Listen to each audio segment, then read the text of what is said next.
To be called your child, I'll just take a servant's place.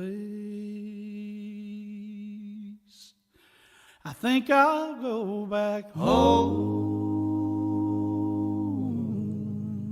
I think I'll go back home. I believe I'll go back home and acknowledge I've done wrong. My father saw me coming. He met me with a smile. He threw his arms around me, saying, "Here's my wandering child." My father told his servants, "Go and kill the fatted calf, and let us all be merry, for my son's come home at last." I think I'll go back home. I think I'll go back home. I believe I'll go back home and acknowledge I've done wrong.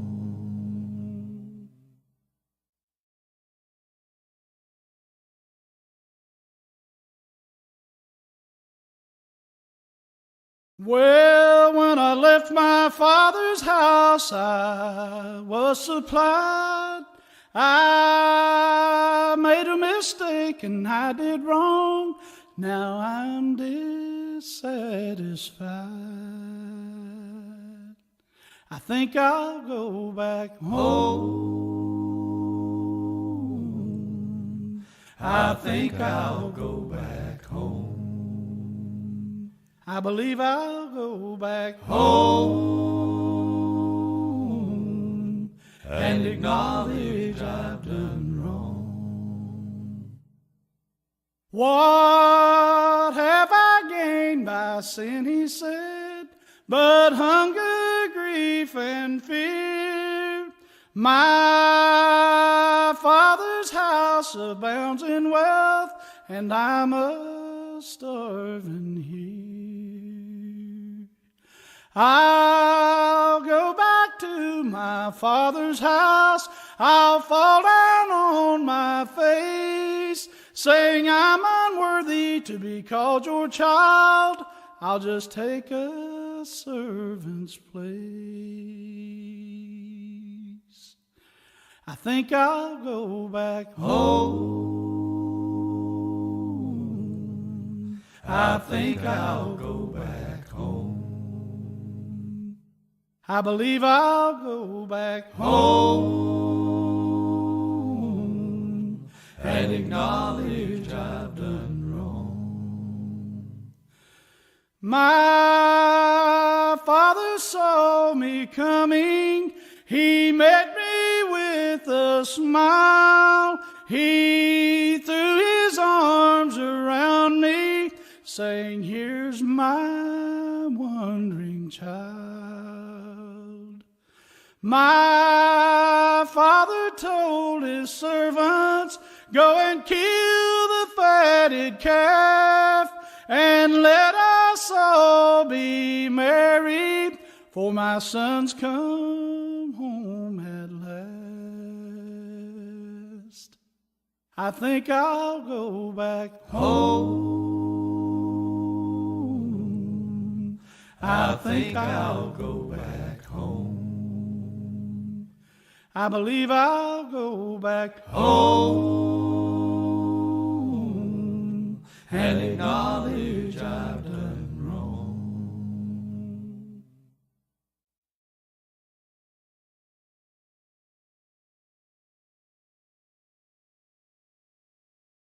Well, when I left my father's house, I was supplied. I made a mistake and I did wrong. Now I'm dissatisfied. I think I'll go back home. I think I'll go back home. Good evening, ladies and gentlemen, and welcome to this week's edition of the Fisher's broadcast that we do live each and every single week right here. We are going live on multi-platforms today, as we typically do. We are live on Facebook, Kick, Twitch, TikTok, YouTube even today. So glad to have the opportunity to be able to do this. Glad that the Lord has blessed us to be able to do this as long as we have done it. And hopefully he'll continue to bless that we'll be able to continue to do this longer. But we're just not able to do it anymore. So that's our hope. But what I'd like to do before we get started this evening is go ahead and go through our prayer request list that we have. We have Becky Heiser, all of our frontline workers, Melissa Spencer and her kids, Carolyn Sue and Demetrius, Robin Vicky Dickinson, Shania Blevins and her family, Steph Jenkins, Mandy Clifford, Heidi Owens, Jessica Reisner and her family, Rick and Julie Rohr and family, Julie Morris and family, Mr. Throckmorton, Betty Simmons, Kevin and Caden Cook, Penny Wood, London May, Scott and Vicky Cohn, Donnie Unger, Courtney Shepard and her daughter, Tammy Hatfield, Sarah Lester, John Haywood, Nick Goheen, Chris McKinley, Alex Wilbur, Hambrick and family, Dennis Lute, Teddy, Ben, Isaiah and his family, Rhonda Shanks and her daughter Destiny, Carrie Clary, Susan Day and her daughter, Ann Lawson, Tonda Conley, Talon Personette, Lisa Hamilton and family, Cliff and Diane Hamilton, Debbie Smith, Lacey Jenkins, Janie Rice, Nora Johnson, Rick Frost, Junior Wiley, Peanut, Jackie Journey, Stephanie Merritt, Nick Woman, Lee Van Hook, and Scott Johnson. I'm glad to be here. Glad to be able to be here this evening, to be able to do this. Like I said, glad to have you guys with me. We're going to get ready and go ahead and get into our discussion. As you know, we have been in the book of Matthew, talking about the Beatitudes, going over the Beatitudes, and my way of looking at this is this is the way Christians should act. Jesus takes the disciples up on the hill and he teaches them one-on-one how they should act, because knowing that coming down off that mountain, coming down off that hill, they're going to face a lot of things. They're going to face a lot of criticism. They're going to face a lot of adversity. They're going to deal with people mocking them, making fun of them. They're going to deal with people doing and saying a lot of stuff to them, and they need to be able to, know how to properly handle themselves. One of the biggest, I think, issues that we have today in the Christian world is Christians not knowing how to properly handle themselves and maintain themselves through criticism and people talking bad about them. And it's not our job to get even or take revenge upon anybody or anything like that, but our job as Christians is strictly to show the light and love of Jesus Christ. It's not up to us to show wrath. God says he'll take care of that, but it's up to us to show what forgiveness is like, because we have to remember that we were once in a place where we were miserable and we weren't happy, and God looked down at us, and we were sick in sin, and he forgave us in the condition that we were in, the way that we were, pulled us out and rescued and saved us. So these are just lost souls roaming the earth, and they need saving. They need to see what God can and will bring into their life, and if we don't show it to them, who will show that to them? So it's very important that we do this. So he takes them on the mountain. He starts going through the Beatitudes, and it's the attitude that you should be if you're a Christian, and you should have. And we're going through these, and I know we went through them before a while back, but like I said before, I want to look at some things a little bit different. I want to look at a different light that I didn't look at it before.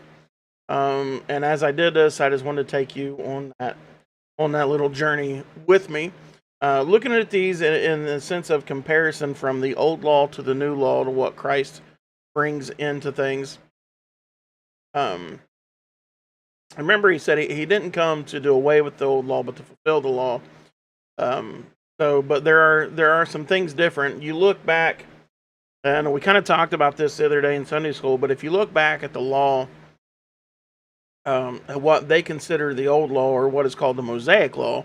You look at not just the Ten Commandments, but you look at all the extra laws that Moses wrote on top, more or less to satisfy the people. Um, the idea was to satisfy the people there. It wasn't that God sanctioned his laws and God told him to write all these extra laws, but Moses did it for the people. So, you look at that and you compare to what Jesus brought and what he brought in. He kind of brought a renewing spirit of what is the old law, in my mind, the old law, or you could call it the original Mosaic law, which is the Ten Commandments, the law that he brought down off the mountain for the people of Israel to make a covenant with God with, and that they did make that covenant with. So we look at those, and we've already seen how they've compared a little bit. We've seen how they compared and contrasted some a little bit. What Jesus brings to the table. So we're going to look a little bit farther. We're going to look at some more today. We're going to go a little bit further. We'll be on this for a couple weeks.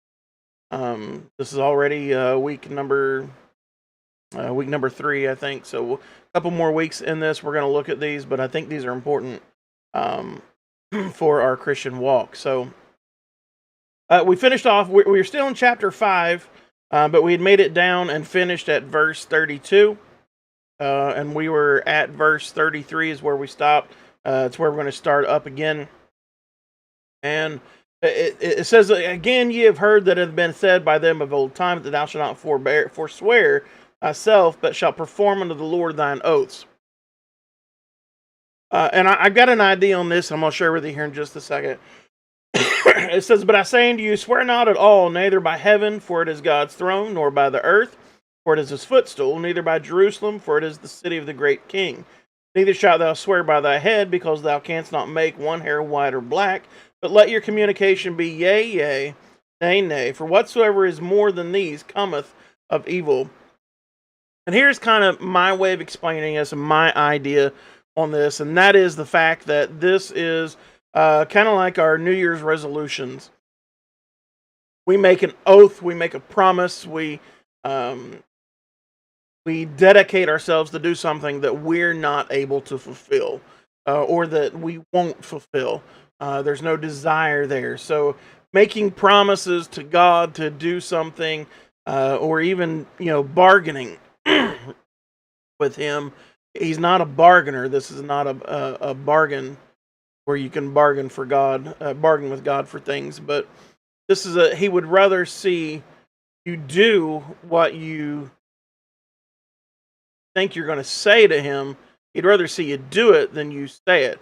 Lord, I'm going to worship you better. I'm going to be a better servant. I'm going to do this better. I'm going to do that better. But you never do it. He would rather see you be that better servant, be that better Christian, be that better individual. Would much rather see that than just hear you say every so often, Lord, I'm going to do this. Don't make a promise you can't keep. Can go along with that quite a little bit. So, yeah. So it says, don't swear yourself to do something that you're either not going to hold up to or that you can't hold up to. The Israelites put all those laws into place and added all those laws in, and the Lord, they couldn't even follow them, and they expect everybody else to. So be careful. It's more of a practice what you preach, or the whole phrase "actions speak louder than words." Show God what you're willing to do and what you'll do for him. Don't tell him, because words don't do you any good. So it goes on in verse 30. It says, "You have heard that hath been said, an eye for an eye and a tooth for a tooth." He says, "But I say unto you, that ye resist not evil, but whosoever shall smite thee on the right cheek, turn to him the other cheek." And this, a lot of people have opinions on this. But unfortunately, our job is to turn the other cheek. Our job is to show compassion, and forgiveness. When somebody offends us, when they hurt our feelings, our first instinct, human instinct, is to, we're either going to, in our minds, make things even, or we're going to one up, or we're going to get back with them, get back at them, things like that. We're going to do these things. But in reality, that's not how God wants us to act. Our job is to forgive. If you remember, whenever the disciple asked, well, how many times should we forgive? 7 times 7? And he's, hey, 70 times 70. As many times in a day as it takes as you get offended, you should forgive. Because it's not our place to show God's wrath. Because if it was up to me, I'll just be honest with you, if it were up to me to pour God's wrath upon somebody, I would find the people that I dislike at the moment, and I would make sure they got more of God's wrath than some people that I do like at the moment. But that's because I'm biased, and there's those individuals I don't favor as much as others. So God is not biased in that situation, but His wrath is handed out equally and evenly. Punishments are handed out to fit the due crime. And He's the only one that can do so and keep it unbiased. We have too much feelings and things like that, emotions and stuff like that into it.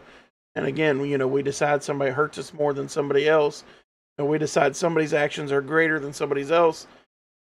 And we want to punish them more, get back at them worse. Or something like that. So, it's not up to us. So He says, turn the other cheek. And if any man will sue thee at the law and take away thy coat, let him have thy cloak also. Give it to him. If he wants it, let him have it. Whosoever shall compel thee to go a mile, go with him twain. Go 2 miles. If somebody asks you to walk with them a mile, be willing to go with them 2 miles. Somebody asks for a little bit of help, be willing to help more. If somebody asks for a little bit of time to just talk or a shoulder to cry on, be there for them more. Be more than what people expect. Our job as Christians is we should show more than what people expect of us. We should show more mercy than what people expect of us. We should be able to show more love than what people expect of us. We should be able to show more compassion than what people expect of us. Because with God and Christ living in us, we have more than what this world can provide and what we'd ever gain from this world. And our job is to share that, not to keep it to ourselves, not to hide it away, not to maintain it or obtain it, but to keep it and share it to others so that they may experience it in the same way that we did.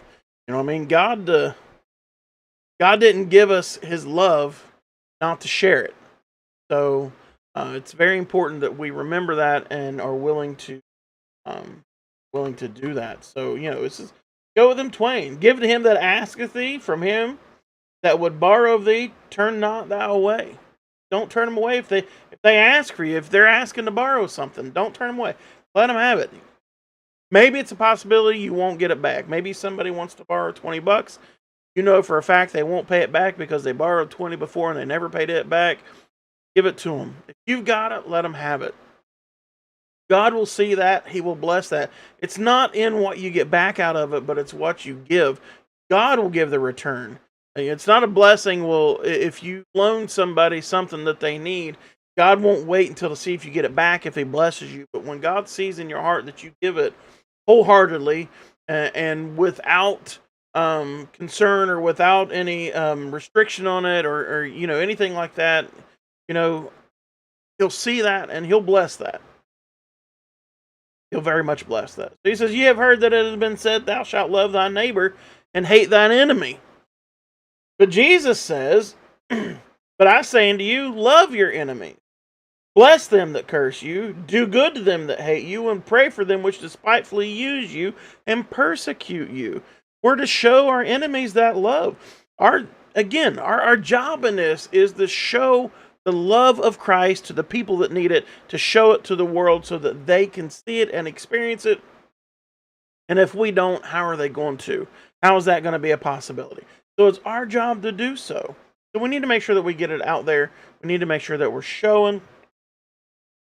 And We love our enemies.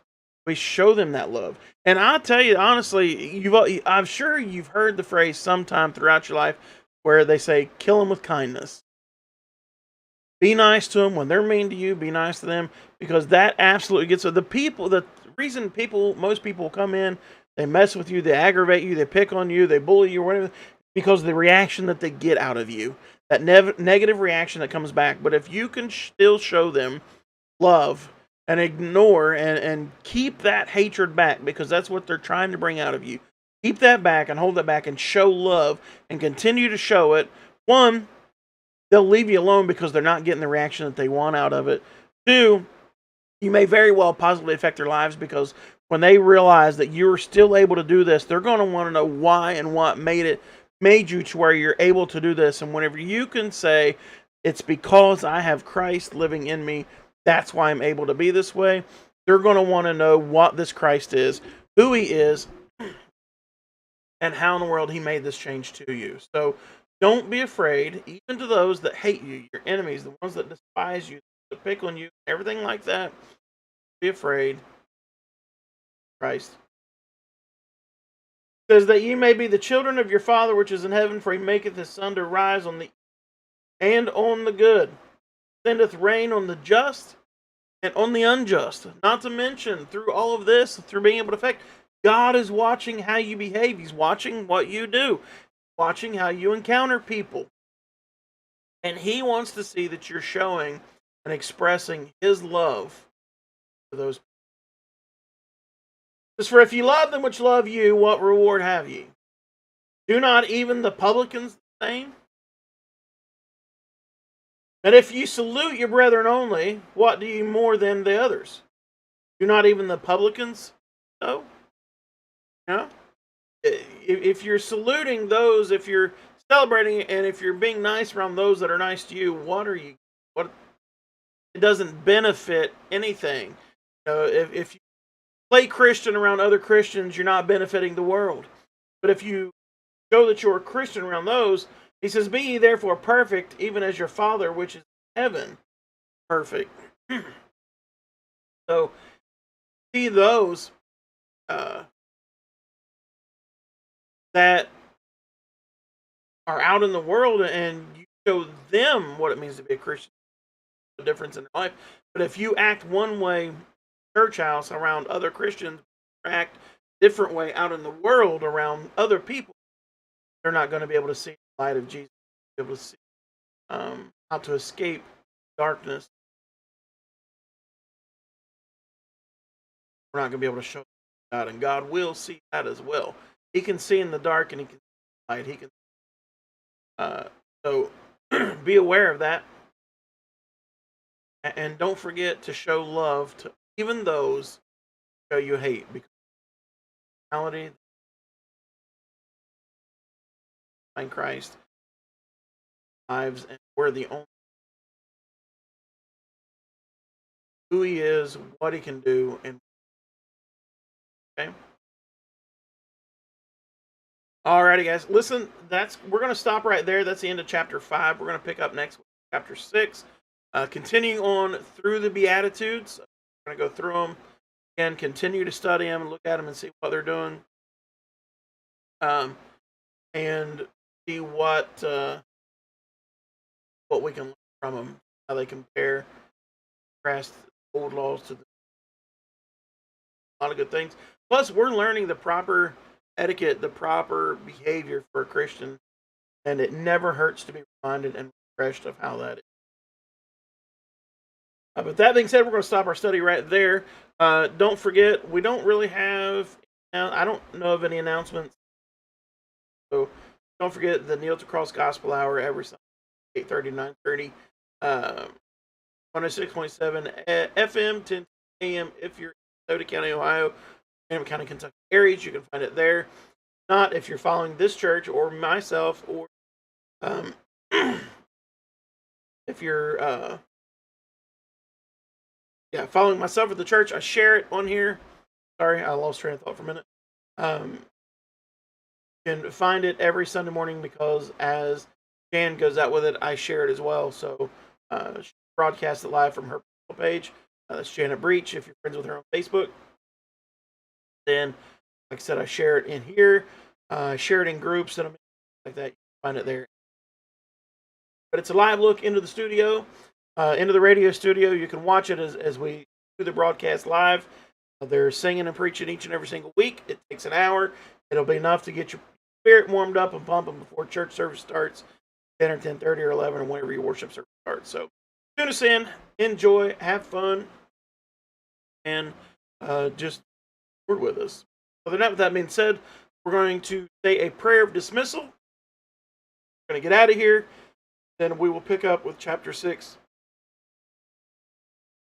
Dear Heavenly Father, we thank you, Lord, for allowing us to be here with the privilege and the honor to be able to get online across multiple platforms, spread your word, and to be able to get it out there so that we know it, hear, possibly. Just ask, Lord, prayer list that we've today, Father, you know the names, situations. We ask for all those that maybe, Lord, that don't know you, that have heard this broadcast, Lord, that your word speaks to their hearts today. Lord, they come. We thank you, Father, for all that you do. In your name we. All right, guys. Appreciate y'all. Love y'all. Y'all have a good night, and God bless. When I left my father's house, I was supplied. I made a mistake and I did wrong. Now I'm dissatisfied. I think I'll go back home.